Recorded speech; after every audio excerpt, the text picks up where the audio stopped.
Hello, I'm Rachel Barenbaum, author of the novel Atomic Anna, and you're tuned in to Check This Out.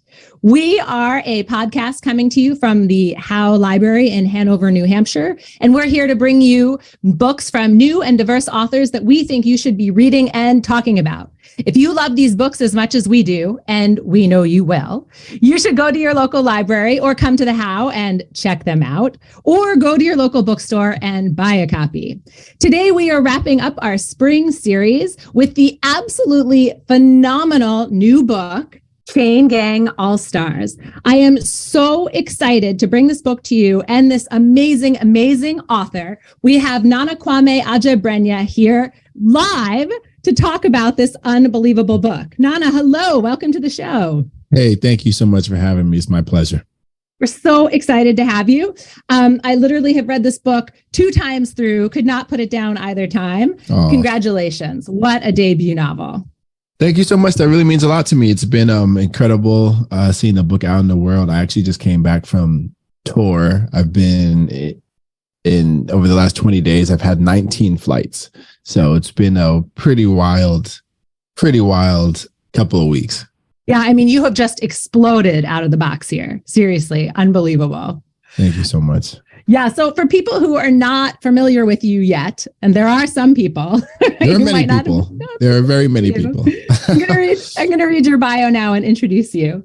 So Nana Kwame Adjei-Brenyah is the New York Times bestselling author of Friday Black. His work has appeared in the New York Times Book Review, Esquire, the Paris Review, and elsewhere. He was a National Book Foundation 5 Under 35 honoree, a winner of the Penn John Stein Book Award and the William Saronian International Prize for Writing, and a finalist for the National Book Critics Circle's John Leonard Prize for the Best First Book, among many, many other honors. Raised in Spring Valley, New York, he now lives in the Bronx. Whew! And your publicist sent me a brand new copy of your book for this interview, of course, with your huge Reading with Jenna new sticker on there. Congratulations, front pages of the New York Times Book Review everywhere. How's it feeling? It is, it's a lot, like I said, I've been I haven't slept in my bed as all this has happened until yesterday night.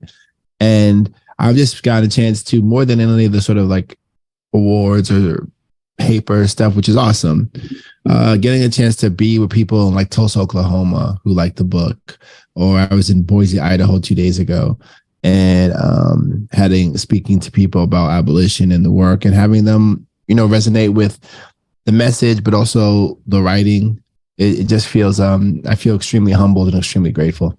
That's amazing. So can you tell us, give us your pitch, sort of what is Chain Gang All-Stars about? Yeah, Chain Gang All-Stars is about an imagined future in which convicted wards of state can opt out of a sentence of at least 25 years and participate in death matches. If they choose to do this, they are called links on circuit in this particular sort of blood sport. And if they survive 3 years, and this is the draw, they might get clemency or they'll be freed. And the book is really focusing in particular on 2 women who are also partners who are in this system, Loretta Thurwar and Hamara Stacker, also known as Hurricane Stacks. And it's about Thurwar's last couple of weeks in this program. Right. So she has lived through death matches for 3 years. Right. Yeah, she's thrived, basically. She's become one of the best loved, most deadly members of this blood sport. Yeah. So one of the incredible things about this book is you've set up these games, right? Games to the death, but they are a reality TV show. And so the entire country watches as they go into this arena, right, to fight to the death. So can you talk a little bit about the reality show part of it and why you decided to add that in there? Yeah. So there's Chain Gang All-Stars like death matches, which is like the fighting portion. And there's another like sibling show called Link Life, where you're basically watching them all the time, and they're on the road. They have these like marching periods, and then they have a campsites where they stay. And so you can tune in to watch that. And I wanted to do that because I wanted a place for the characters to be human and just be themselves, and not, even though they are under the thumb of this oppressive system, I wanted them to also be sort of almost exercising their right to have care for each other and give us access, give the viewer access to see this, even in this bloody context. So, and I also want to sort of demonstrate just how much we make commodities out of people's lives and people just doing their own thing, and how that is sort of like the crux of the reality TV thing right now. So it ended up just feeling like useful narratively in terms of further developing the characters as opposed to just presenting them as executors of violence. And it also sort of seemed to me to mirror the model we have now generally with the sort of all access 24/7 celebrity culture thing we got going on. Yes. And also it was like sort of putting a polish on something that was horrific, right? By making it popular, this sport, right? When it shouldn't even be happening. And yet people, are installing these systems around their house so they can watch it in 3D everywhere they go in their house, right? I mean, you also tap into that need to be a voyeur, right? And to sort of normalize something horrific. Yeah, and how by the normalizing of something horrific, you can profit off of it. And how these entities are really interested in profit above all else. And that's really what enables all these type of devices to be made and all these other type of sponsorships to be included in the programming. It really ends up being about money and not human life, which I think is, again, a really important part of the conversation in our actual lived life, considering the carceral state and prisons. Yeah. So I just want to quickly tell listeners who haven't read the book yet that one of the ways that you show this sort of profiting off of human life, right, and these horrific things is you have these women will step, right, or two people will step into the arena to battle. One of them has to die, and yet they're covered in logos, right? And the companies who are supposedly sponsoring them, right, get the top views or whatever of what's happening, and someone has to die, and yet it's all about the commercialism in that moment. Yeah, absolutely. They're walking, breathing commercials for these different companies, and the companies feel excited to have the opportunity because, like, any publicity is great publicity. Whenever people are watching, we have this attention economy, and so they sort of hitch their wagon to different characters, and almost all the characters in this book are connected to some brand because of their popularity. Yeah. So very clearly, this is a book commenting on, right, the prison system and punishment, right? And I wanted to just ask you sort of why is that the focus and why are you shining the light there? I know you've answered this a million times, but I have listeners, right, who are just being introduced to the book. And so I would love to hear you talk about that for us. It's a really important question. I think that generally, my first book was a short story collection called Friday Black. And I think in writing that book and just curating the stories that made it into the book and thinking about what I really cared about as an author, I felt more and more like the different systems that trick us into stepping on each other's heads, basically, was really what I was just interested in. The different systems that make us feel okay with thinking of each other as less than human. And so so that first book deals with hyperconsumerism and racism and all these sort of different subjects. But this book, which deals with the carceral state in prisons, as I did more and more research, I started to feel like not only do prisons allow me to speak to all these issues, because we know that our justice system explicitly targets people of color, that is to say it is racist. We also know that the LGBTQIA community specifically targeted by our carceral state, empirically, that is. And we also know that empirically the trans community is particularly targeted. So that's something that is important. But even beyond that, I think that fundamentally the carceral state cuts the knees our ability as a people on a community level, on a society level, on a government level, on a nation level. It cuts at the knees our ability to respond compassionately to people in need. So whether it's people who are suffering from the disease of addiction, rather than really trying to think about that problem, which is systemic and has so many issues in so many different parts of our culture, we individualize and criminalize certain behaviors associated with it, rather than find real ways to build the infrastructure and resources and the heart to respond meaningfully and compassionately to mental health crises. We individualize and criminalize that issue as well.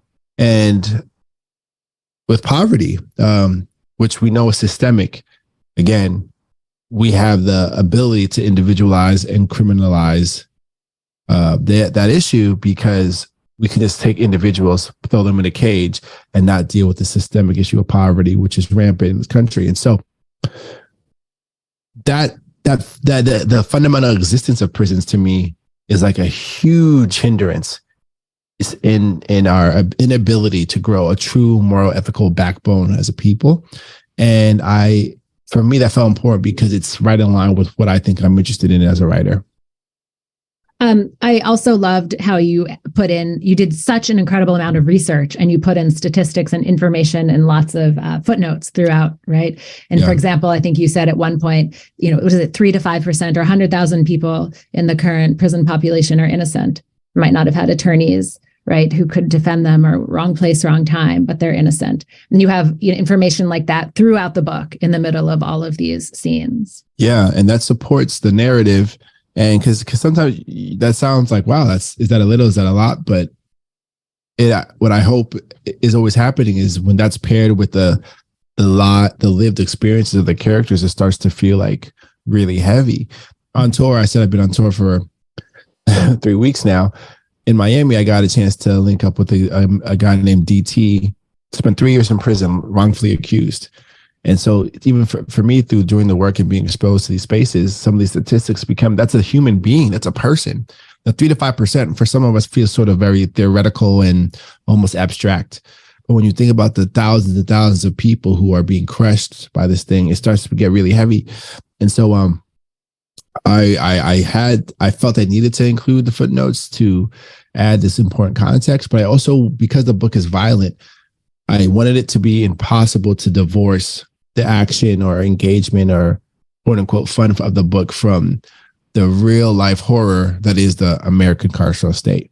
Yeah. And you bring that home very well. I thought it was a brilliant use of craft, right? To use the footnotes to put in, here's this horrific, statistic, 100,000 people are innocent and they're in prison. And here, let's humanize that and show 2 people who are in this situation. Thank you so much. And it's tough because, and I said this before as well, like footnotes are not the sexiest thing to put in a book, and for me, I actually didn't like them. To me, they disrupt the fictive dream, and maintaining the fictive dream was always like my big thing. Thinking about like the John Gardner art of fiction. I remember being younger and wanting to be a writer, like just keep them in this fictive dream. And footnotes almost necessarily disrupt that dream, but it felt useful because I just couldn't have that context be ignored. And also, I tried my best to be really creative with the employ of the footnotes and have them be done in a way I hadn't actually seen exactly before. Yeah, which you did, because some of them were about the fiction and the fictional characters, and then some were real, true to life statistics or information about the current prison system. Yes. But also, I thought what you did really well was you also said, okay, so we have a lot of problems with our prison system, right? And it is not working. It is broken. But we also have some people who have done bad things. Right. And you've said, and so what do you do? And there's this question of, what do we do? And one of your characters actually says this, because you have protesters, right? There are people standing up against the system. And on page 249, I think her name is it Mari? M-A-R, Mari, right? She says, we aren't asking for erasure. We aren't trying to forget the pain of victims. For us, abolition is a positive process. It means creating new infrastructure, new ways of thinking about reducing harm. That's what we're saying. I'm not saying there isn't something to be afraid of. We're saying the thing we fear is already here. So it's wrong not to try to do better. That was such a powerful paragraph there. It's wrong not to try to do better. Can you just talk about that? Yeah, thank you. And I mean, Mari sort of said it better than I could. And that's the cool thing about writing. You get to revisit an idea over and over and over again and articulate it more precisely than maybe you would be able to in your sort of fumbling lived life. But again, prison, again, sort of fundamentally keeps us from having to try to do better. It's like this, rather than becoming an organized person, you just keep growing your closet, you just throw things in your closet, you just keep throwing things in your closet. you're not changing your behaviors, and your room might still look clean, sort of. But like, no, you could change your behavior. That's a very low stakes example of tied to something that's really important. But it's to me, there's work in growing a more ethical sort of sense about yourself as an individual and as a community and as a society and as a country and as a planet, as a species. And there's a version that I really believe in, which human life is sacred, and the government doesn't readily assign or unassign sort of a humane status. I think that it's wrong that slavery is explicitly protected by our Constitution in the case of criminals. And I think most of us would agree that. So why can't we do something about it? And I think I know why. It's because we're afraid, and we don't have the tools or the vocabulary to deal with the really real fear of harm. When you talk about abolition, there is something to be afraid of. There are people who are doing incredible things. I mean, incredibly terrible things. And when you speaking about this book, pretty much just cutting to the chase, murderers, and rapists. What do you do with that? As you just sort of said, we're not saying not to address those things. We're saying we can actually address those things, because what we're doing now isn't enough of a deterrent anyways, because those issues persist. Right. We think about the number of mass shootings that are happening pretty much every day in this country. Prison is not addressing it. It is not. Right. But abolitionists believe we can address those issues actually by really changing fundamentally how we look at our systems, how we look at our infrastructure, how we give resources to communities of need, how we address the patriarchy, and how we think about how we hold each other. Yeah, I love that, because I think this book and what you're saying now here with us today is right. We're starting the conversation, right? And we need to do better, or continuing one that has been started, but making sure that it comes to light, that more people are having this conversation. Absolutely.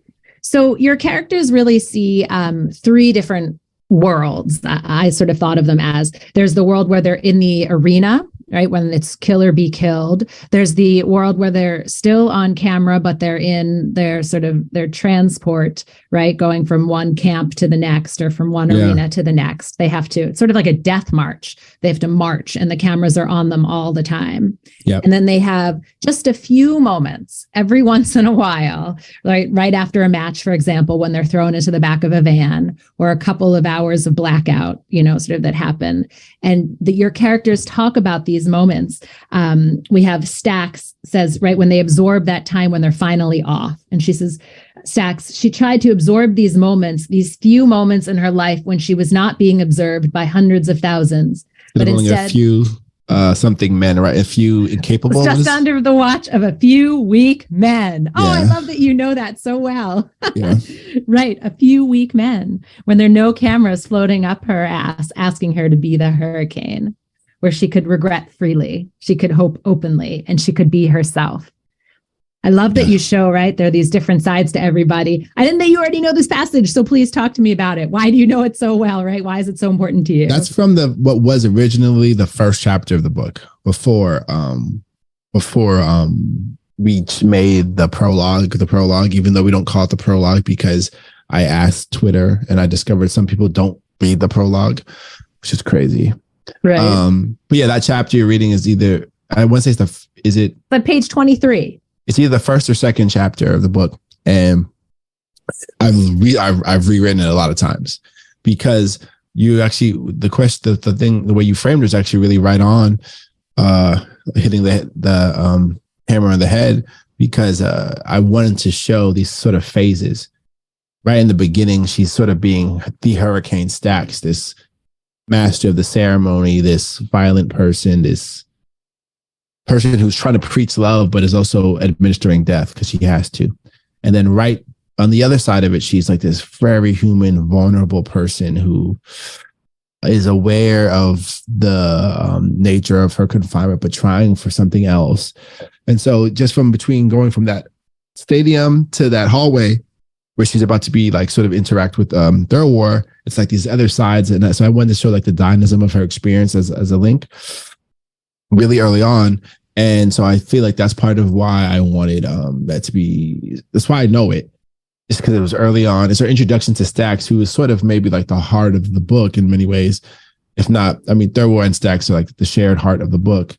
And I can't forget it just because it's, I revise a lot and I've gone through that section hundreds of times. but I just thought it was so symbolic, or there was so much to it, because these characters, Stacks, right? There's her real self in those few moments. And in this system, she's only allowed, a tiny bit of time to be herself. And that in itself is cruel. Right? Absolutely. It absolutely is. Yeah. Okay. So each of these, I don't know if you want to call them warriors. I don't know how do you want to talk about these people that are in the links? Okay, great. Using the word from the book. Perfect. Yeah. So each of the links has a weapon that they have acquired through different means, and each weapon is named, and they're characters in and of themselves. Can you talk about that and how you came to that decision? To name the weapons? Yeah. So I think a lot about, first of all, I play video games, so I'm sure that's a background part of it. But also I read manga and I grew up on like comic stuff. And to me, as in like the role-playing space, like role-playing game world, it's super standard that like a character has their weapon is almost an extension of themselves and will be named as such. And it also goes in line with like even in like basketball, for example, like a special move will have a name. If you do like, Allen Iverson's crossover, like the AI crossover, like the in and out, a hezzy, like we have names for moves that we use that identify the way the people we admire in certain, I don't want to call it crafts, but crafts, like the way that they administer their craft in their particular field. We have names for that usually. And so it just felt like it would make sense for these weapons, which are really like the lifeblood of these characters for so many reasons, would be named. Yeah. I felt like it was such a contrast. I was hoping you were going to say it had to do with video games, by the way, and comics. But I felt like there was such a contrast to that. Then they come out of the rink at the end, right? And then people are touching them, and like personal places, like putting their hands down the women's shirts, right? And sort of assaulting them, and because they don't have weapons and they're not allowed to fight back. So they go through these sort of moments where they're completely vulnerable. And yet when they have these weapons and they're, conquerors of the world, what a contrast. Absolutely. Because the violence that they're able to administer is owning to each other, which again is because they've been stripped of really their humane status and put into this personhood link. There's a chapter called Personhood Link, which is, you could say personhood criminal or anything else. It's like we have this, we assign certain statuses to which it's okay for you to be harmed. But also the thing you're describing is really important, because the subtext of that is that the institution that has assigned you that personhood is always harming you. Mm-hmm. And so Thurwar has a hammer, but she only has a hammer because that hammer is really more like the electrocution chair or the gallows, as is every weapon in Chain Gang All-Stars. It's just another form of the gallows. If I was smarter, I would have called like the ceremony through which they get the weapons the gallows, because that's all it is. It's just by another name, by another sort of form. I was in Boise, Idaho recently, and shockingly, for whatever reason, they recently reinstated the firing squad. For whatever reason, this is what I've been told. Wow. Anyways, It's not that it will not be used, almost certainly, and but they brought it back. And when I say that, people are very shocked. Yeah, that's even a conversation that someone would have. That's terrifying. Even a conversation would have. But also, is it really? If you shoot someone with a gun, if you inject lethal poison to them, if you electrocute them, if you hang them, it's the government killing people. I think we have a lot of uncomfortability with like the aesthetics of certain types of murder, but the government murdering people, to me, is the problem, as opposed to like, it is a symbolic gesture towards just how comfortable maybe it is. And also the fact that how many people have to be involved in the shooting in the firing squad. But to me, those are sort of semantic. It's not, that sounds like very like callous, but I'm saying like the whole practice is violent, whether it's dressed up like this or like that. It's all the same exact violence by a different name. And Chain Gang is like another extension of that. Similarly, just like, wow, we would never have a firing squad. It's like, yeah, we would, because we've done it before and we're doing it now. but now we call it lethal injection. It's the same thing. And so that's really how I think of it. And you can dress it up pretty, and you can give the weapon a name. You can have all these things. But again, as long as you are still comfortable with the paradigm of the government having the infrastructural resources and capacity to murder its citizens, everything's on the table. Yeah. So a lot of really hard and important things in this book to talk about, to read about. Yeah. How hard was it to write? Very, to say the least. It was hard to write on a craft level just because there's so many voices. And it was also hard to write because some of the things I'm saying now, I'm very confident about, because by doing the research, and also just looking at the world, you can see that our system right now is clearly not, I don't think this is the best we can do. I don't think it's natural and normal for such a high percentage of women to be victims of assault the way they are. I don't think it's. You said normal. 85% in the book. I said, yeah, I don't think that's like should be the case. I don't think we should have mass shootings every day. I think some people are almost believe that the answer is just more police and more prisons. And it's like, I don't think that's how violence works. I don't think you get to put violence to meet violence and just keep growing these infrastructures. I think you have to do something else. But that said, I didn't always really feel that, because we're taught from a very young age, the answer to a bad guy with a gun is a good guy with a gun. The answer to all evil is throw some guy in jail. And so because of that, it was sort of difficult, because it required a certain type of unlearning on my part. It required it was a trust fall for a long time. I had characters I really loved, and they sort of felt like they guided me, particularly Third Warren Stacks. But it was really challenging. And then especially going into the minds of someone like Simon Kraft, extremely challenging and difficult. So very hard. Most disturbing. Yeah. I mean, it's an anti-violence book that is so much violence in it, right? Yeah. As your way to get to that message. And so I just kept thinking this must have been so hard to write at the end of the day, or an editing session, like physically exhausting, what it must have taken. Well, luckily, like the very, very violent set pieces, to me, this might be more violence, like the harshness of the quiet moments, that I can actually key in on what's happening because the nature of prose and linear text, the choreography of the action scenes is so mechanical almost. For several levels of drafting, I'm almost feel like I'm a mechanic with a car, as opposed to like driving a car, which is very different experiences. That is to say, I am pretty squeamish, actually. It's hard for me sometimes to deal with like violent scenes and anything. But for a long time, I felt more like a choreographer blocking out scenes, as opposed to someone watching a violent scene happen, if that makes sense. Because it has to you have to make it first. Right. And then by the time I got further into the drafting process, it did start feeling that way, because I was starting to see what I had made. And that was difficult for me. But but I mean, right, because you dug into what made someone like Simon J. Kraft, right, get to that point.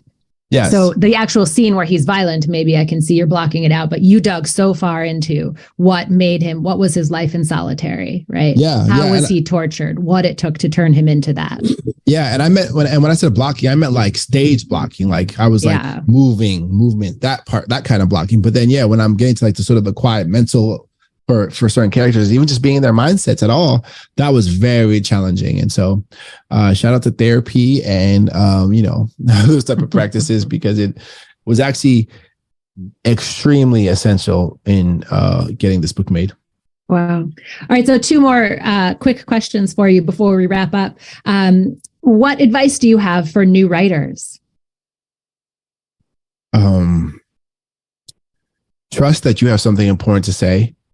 And trust that the way you feel inclined to say it, despite whatever the quote unquote market says or doesn't say, trust that what you need to say and how you want to say is something valuable that the world needs. I love that. That's really good advice.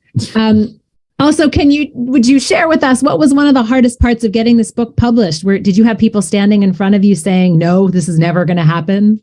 Too much violence? I am very lucky. Well, you know what? Here's what happened. I had a 2-book deal. So this book was already kind of packaged with my first book, which was short stories. So which was a short story collection. So I see like the hardest part of getting this book published was getting my first book published. Okay. Was getting people to, which was also violent, and full of, aggressive ways of thinking about different subjects. I'll say this, me and my agent, we went out, many editors passed on me. I didn't have an auction in America, meaning we had one editor. Her name is Naomi Gibbs, who took a chance on a weird book that supposedly was not going to do anything and blah, blah, blah.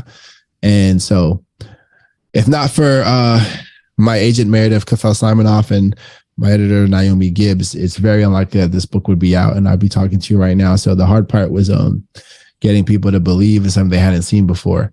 And but now we're here. Nana, I absolutely love that you shared that with us. Thank you, because it just takes one person, right? Legit. One person to change the world, one person to believe in you. One, yes. And people say that a lot, but I have experienced it for myself, so I know it to be the truth. Yeah. So thank you for sharing that. That's a great thing. All right. Nana Kwame Adjei-Brenyah, congratulations on Chain Gang All-Stars. Here's your beautiful cover. This book was absolutely phenomenal. Thank you so much for joining us today here on Check This Out here at the Howe Library. Thank you to our producers extraordinaire, Megan Coleman and Jared Jenish. They're the people behind the curtain making all the magic happen. Yes, thank you to them. And we hope that if you love these books that you've listened to during this spring series here at Check This Out, you will go to your library and buy them. Thank you very much to the Howe Library Corporation for having us today and for sponsoring the show. And thank you to the Jack and Dorothy Byrne Foundation also for sponsoring us. We will be back again in the fall, so stay tuned and we will have new dates and new authors coming to you then. Thank you to everyone.